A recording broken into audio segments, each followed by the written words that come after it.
Assalamualaikum warahmatullahi wabarakatuh. Kami dari kelompok 3 KGS 18.2. Kami kelompok terdiri dari Pugu Pramesti, Leo Satya Andono, Tadimas Aziz Saputra, Heru Bagas S, dan Dalhar Habibi. Kami akan mempresentasikan tentang ilmu desain grafis. Desain grafis adalah suatu bentuk komunikasi visual yang menggunakan gambar untuk menyampaikan informasi atau pesan seefektif mungkin.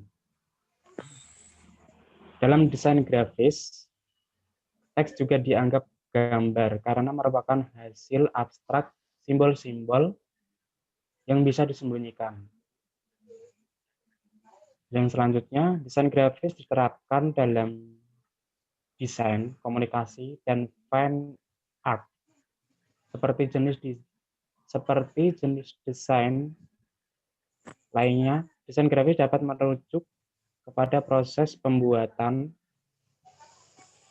metode, atau rancangan, produk yang dihasilkan atau rancangan, ataupun disiplin ilmu digunakan atau desain.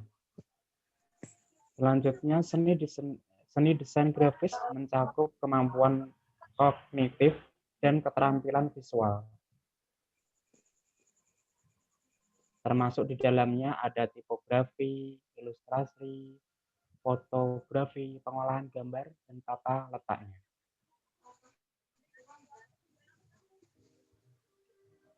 Berikutnya ada layout.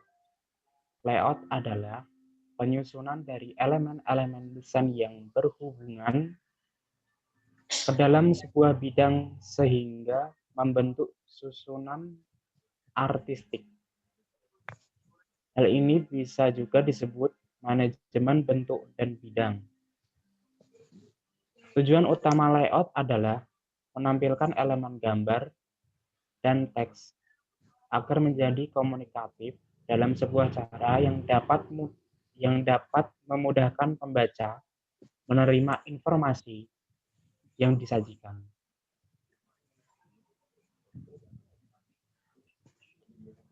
Selanjutnya ada tipografi. Tipografi atau tata huruf merupakan suatu ilmu dalam memilih dan menata huruf dengan mengatur penyebarannya pada ruang-ruang yang tersedia untuk menciptakan kesan tertentu sehingga dapat menolong pembaca untuk mendapatkan kenyamanan pembaca semaksimal mungkin. Dikenal pula seni tipografi, yaitu karya atau desain yang menggunakan pengaturan huruf sebagai elemen utama. Dalam seni tipografi, pengertian huruf sebagai lambang bunyi bias atau yang diabaikan.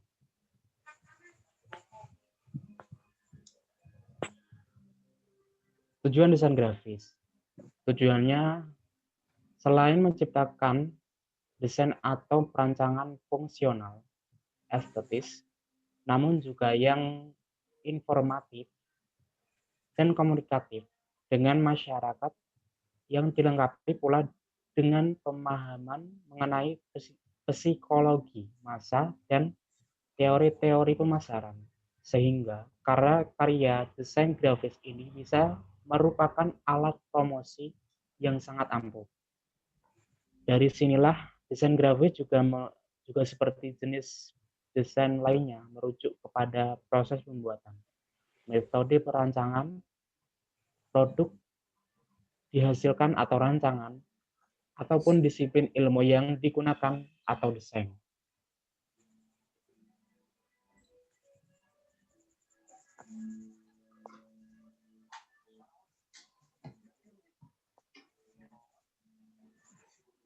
Dan selanjutnya, nirmana. Nirmana, meski nirmana dipahami sebagai sebuah bentuk yang tidak terbentuk, dalam konteks desain komunikasi visual, nirmana memegang peranan penting perihal bagaimana menata dan menyusun elemen dasar desain komunikasi visual. Peranan penting lainnya di dalam nirmana mensyaratkan tata susun dan tata kelola unsur desain komunikasi visual dalam bentuk sebuah perencanaan komposisi yang serasi dan seimbang di dalam setiap bagiannya. Selanjutnya, dibentuk dari dua kata yaitu nir berarti tidak, mana berarti makna. Jika digabungkan berarti tidak bermakna atau tidak mempunyai makna. Jika diartikan lebih dalam, nirmana berarti lambang-lambang bentuk tidak bermakna.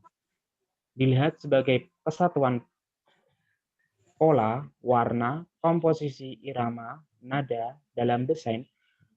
Bentuk yang dipelajari biasanya diawali dari bentuk dasar seperti kotak, segitiga, bulat, yang sebelumnya tidak bermakna, diracik sedemikian rupa menjadi mempunyai makna tertentu.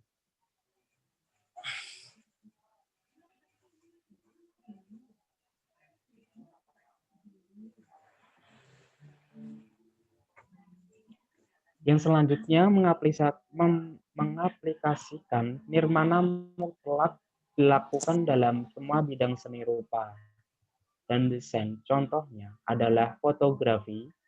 Bidang seni ini mempunyai kemampuan melakukan eksekusi ini dengan sangat baik. Kapabilitas fotografi merekam objek setepat-tepatnya dalam kita kacaukan dengan nirmana. Tentu kita sudah biasa jika melihat langit yang jauh, yang berwarna biru, dan pepohonan yang dekat dengan warna hijau. Namun, dengan nirmana, langit dapat kita beri warna panas atau orange atau kuning untuk menciptakan kesan objek tersebut dekat dengan kita. Dan pohon dengan warna dingin atau misal biru untuk memberi kesan objek tersebut jauh dengan kita.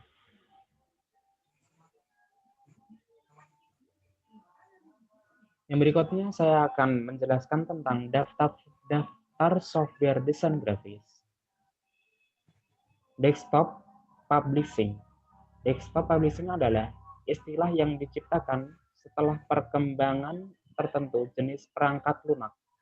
Sebelum penemuan perangkat lunak, penerbitan desktop tugas yang terlibat dalam desktop publishing dilakukan secara manual oleh berbagai orang dan terlibat baik desain grafis dan prepress tugas-tugas yang kadang-kadang menyebabkan kebingungan tentang apa desktop publishing dan bagaimana hal itu dilakukan.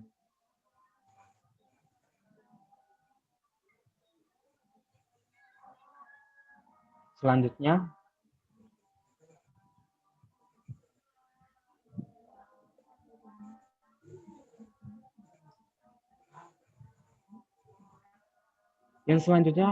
desktop publishing umumnya digunakan untuk menggambarkan tata letak halaman keterampilan. Namun, keterampilan dan perangkat lunak tidak terbatas pada kertas dan penerbitan buku. Keterampilan yang sama dan software yang sering digunakan untuk membuat grafik untuk menampilkan titik penjualan, materi promosi, pemeran perdagangan penunjukan, paket, desain retail dan luar tanda. Dengan kata yang sangat sederhana, dapat dikatakan bahwa itu adalah aplikasi pembuatan halaman. Selanjutnya, berikut ada beberapa software yang digunakan dalam desain grafis. Antara lain, ada Adobe Photoshop, Adobe Illustrator, Adobe InDesign, PageMaker, CorelDRAW, GMP, Inkscape, Adobe Freehand, Adobe Image 3D, dan Corel Draw, dan masih banyak lainnya.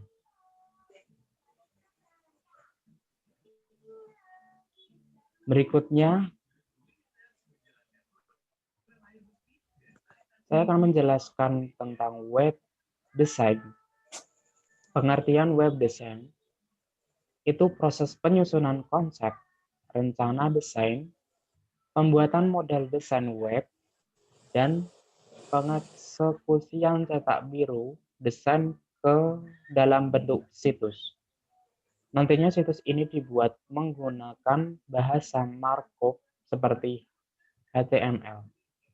Berikutnya, tujuan desain web itu bisa beraneka motif kepentingan. Namun, biasanya alas dan mendesain web itu adalah agar bisa membangun situs berisi ribuan halaman situs yang tersimpan pada web server atau servers, dan menampilkan konten secara interaktif kepada pengguna web menggunakan web browser.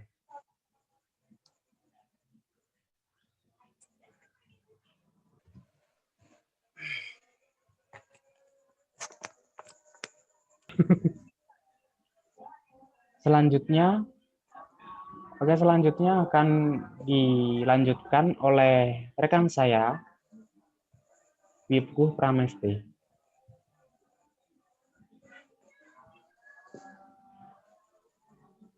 Baik, terima kasih. Beberapa aplikasi web design. 1. Adobe Dreamweaver. 2. Microsoft Frontpage. 3. Notepad. 4. Adobe Photoshop. Itu adalah aplikasi web desainnya. Selanjutnya, audio visual, komunikasi audio.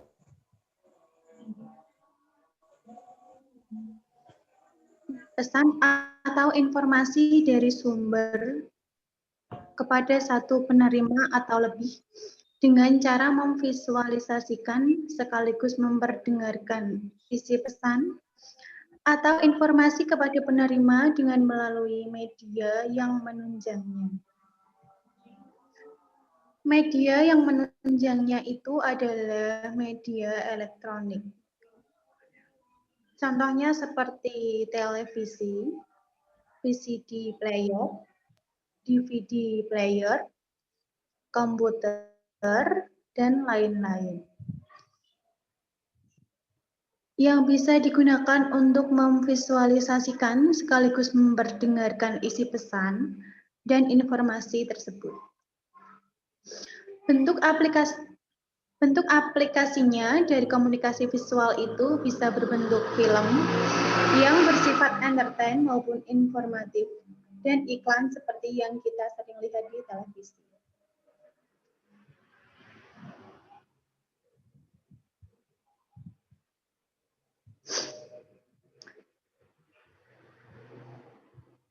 Beberapa aplikasi audiovisual.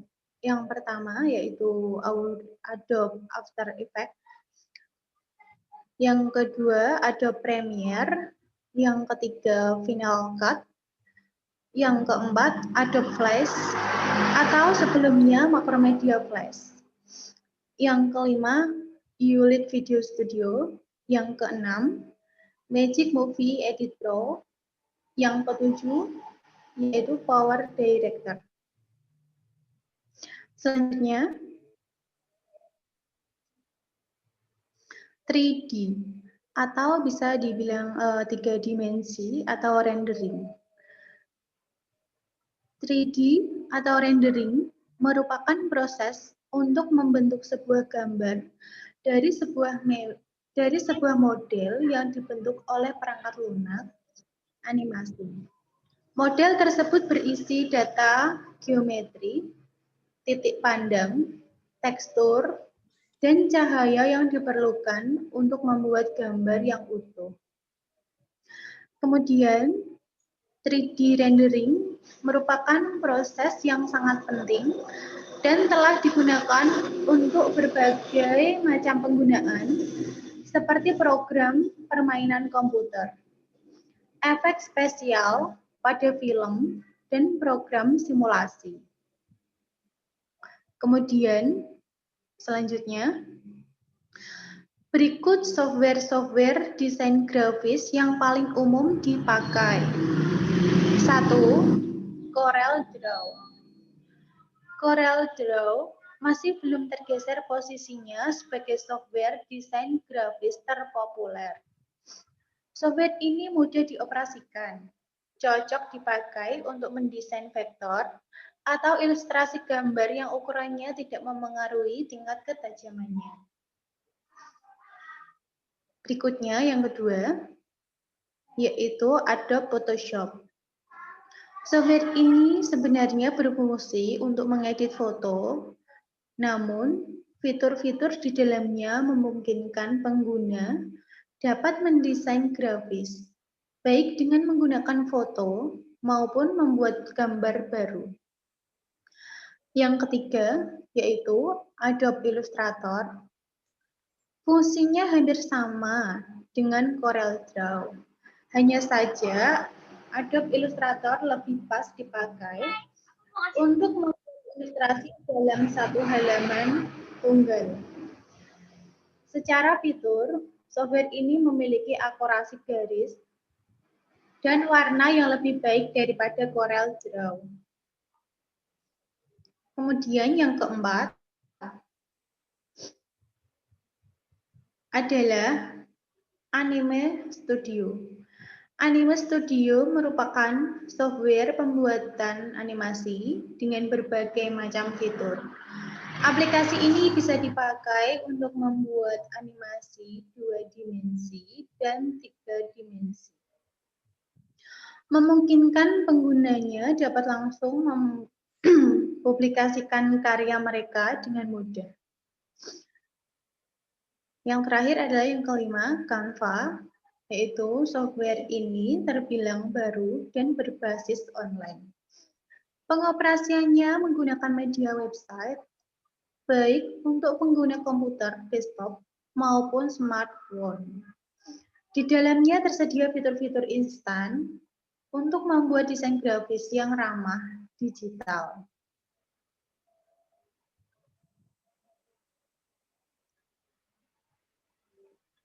Ini adalah beberapa keterampilan yang dibutuhkan dalam dunia desain grafis, yaitu yang pertama, desain visual. Seni visual. Ilmu yang termasuk ke dalam seni visual yaitu fotografi dan digital imaging. Kemudian yang kedua yaitu tipografi. Tipografi merupakan seni dalam merancang, menyusun, dan memodifikasi huruf seestetik mungkin.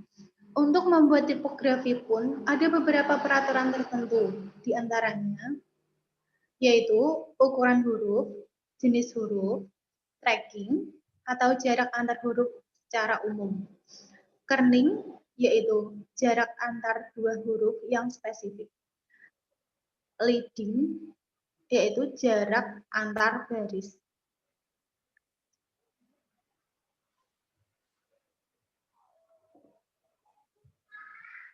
Yang ketiga, yaitu tata letak. Seni dalam menyusun konten atau elemen yang terdapat di dalam suatu halaman dengan tujuan untuk memberikan kenyamanan kepada pembaca. Keterampilan tata letak ini biasanya digunakan dalam dunia percetakan seperti majalah, buku, koran, tabloid, atau yang lainnya. Baik, selanjutnya akan disampaikan oleh teman saya yaitu Leo Setia. Terima kasih. Di sini saya akan melanjutkan presentasi dari buku Pramesti. 4. Desain interaksi. Sejak perkembangannya dalam dunia teknologi informasi, para desainer grafis mulai merancang tampilan dari perangkat lunak antarmuka pengguna grafis atau APG. Dalam bahasa Inggris yaitu Graphical User Interface atau GUI, serta tampilan halaman web. Desainer grafis tersebut bekerja sama dengan para pengembang situs web atau pengembang software dalam merancang tampilan guna meningkatkan kenyamanan user ketika mengenakan perangkat lunak atau ketika mengunjungi situs dalam web.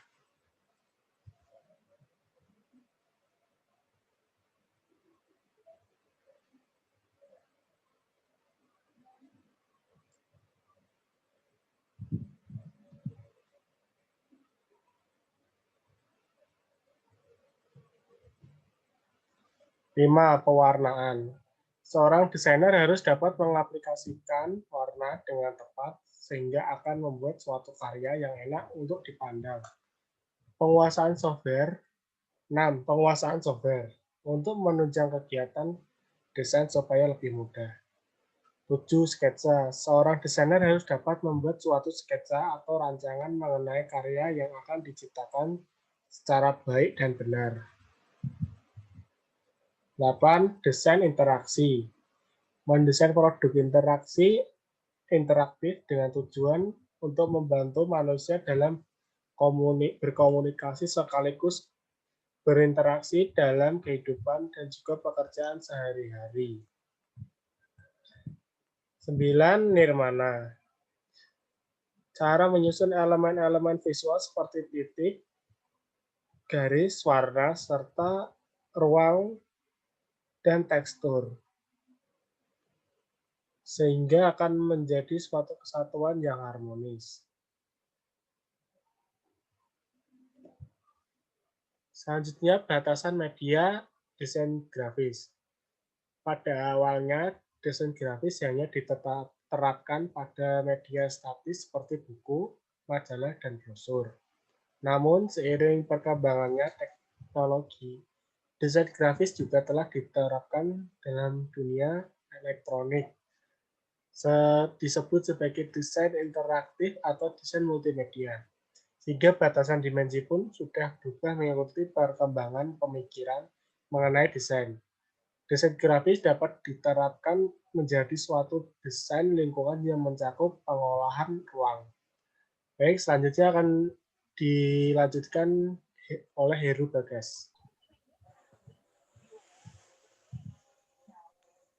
Ya, saya akan melanjutkan dari teman saya, Leo Saputra.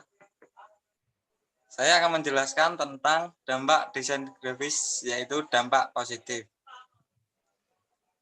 1. Dapat diperkenalkan karyanya secara luas melalui media internet. Kedua, bisa mempelajari ilmu desain grafis dengan lebih mudah serta akan memperkaya teknik dalam proses membuat seni melalui internet. Yang ketiga,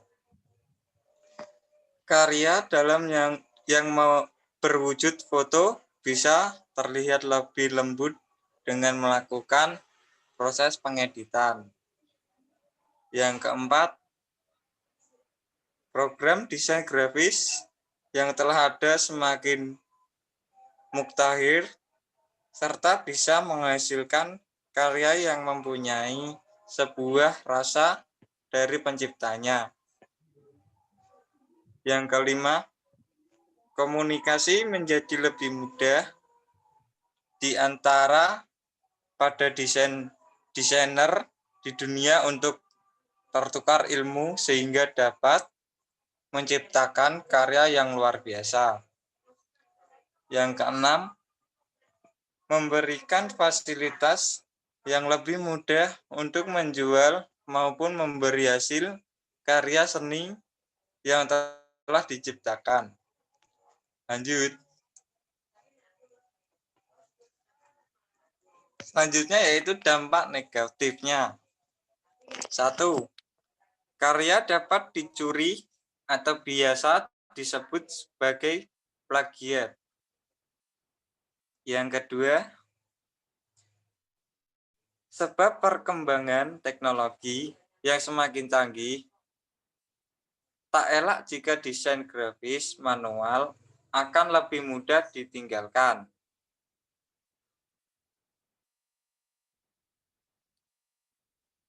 kesimpulannya yaitu nirmana berarti kosong atau tidak ada apa-apa, dan bisa juga berarti abstrak atau tidak bermakna.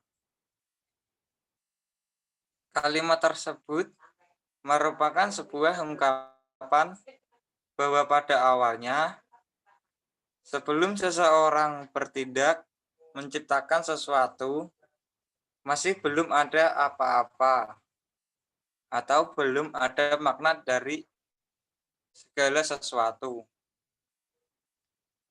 Hal tersebut kemudian dijadikan titik awal atau merupakan pelajaran yang harus dikuasai oleh seseorang yang ingin belajar tentang desain sebelum memulai berkaryanya.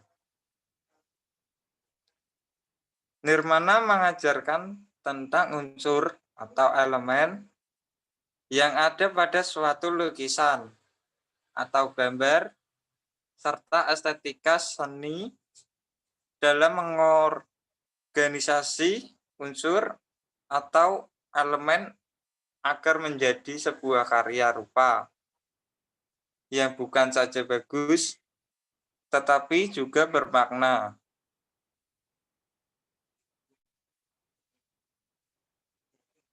Dengan mempelajari nirmana, seseorang diharapkan akan memiliki pengertian dan dapat mengasah keterampilan dan mempertajam kepekaan terhadap segala sesuatu yang menyangkut dunia desain. Bahkan, tipografi juga akan dikembangkan dari nirmana. Oleh karena itu, nirmana wajib dipelajari dengan melakukan banyak latihan secara kontinu untuk dapat menghayati seni rupa dan seni desain dengan baik.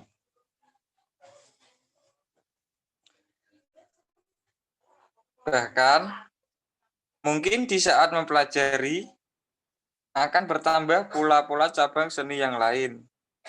Dibanding nirmana, seseorang akan mempelajari segala sesuatu yang berhubungan dengan seni rupa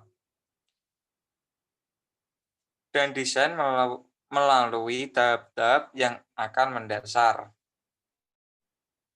Desain dikembangkan dari seni rupa sehingga yang dipelajari dari awalnya akan menyerupai. Sekian dari kelompok kami, yaitu kelompok 3. Apabila ada kesalahan, mohon dimaafkan. Terima kasih. Wassalamualaikum warahmatullahi wabarakatuh.